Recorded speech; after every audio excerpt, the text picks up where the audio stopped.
ఒక పెద్ద అడవిలో ఒక బలమైన సింహం ఉండేది. అది ప్రతిరోజూ అడవిలోని జంతువులను వేటాడేది. జంతువులు భయంతో జీవించేవి. ఒకరోజు అన్ని జంతువులు కలిసి ఒక నిర్ణయం తీసుకున్నాయి. ప్రతిరోజూ ఒక జంతువు సింహం దగ్గరకు వెళ్తుంది.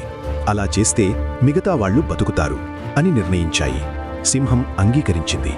రోజులు గడిచాయి. ఒకరోజు ఒక చిన్న కుందేలు వంతు వచ్చింది. ఆ కుందేలు తెలివైనది. అది ఆలస్యంగా సింహం దగ్గరకు వెళ్ళింది.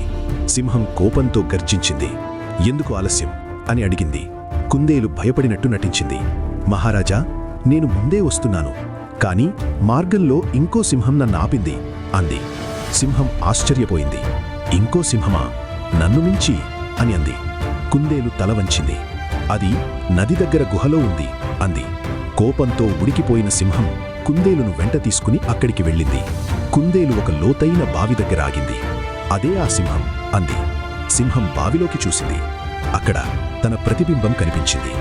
నీటి ప్రతిబింబాన్ని చూసి ఇంకో సింహం అనుకుంది. అది గర్జించింది. ప్రతిబింబం కూడా గర్జించింది. కోపంతో సింహం బావిలోకి దూకింది. నీటిలో పడిపోయి బయటకు రాలేకపోయింది. అడవి జంతువులు కుందేలుని తెలివికి ఆశ్చర్యపోయాయి. ఆ రోజు నుంచి అడవిలో శాంతి నెలకొంది. ఈ కథ మనకు చెబుతుంది, బలం కంటే తెలివి గొప్పది. ఆపదలో ఉన్నప్పుడు శాంతంగా ఆలోచించినవాడు గెలుస్తాడు. ఈ కథ మీకు నచ్చితే లైక్ చేయండి, షేర్ చేయండి. ఇలాంటి నీతి కథల కోసం సబ్స్క్రైబ్ చేయండి.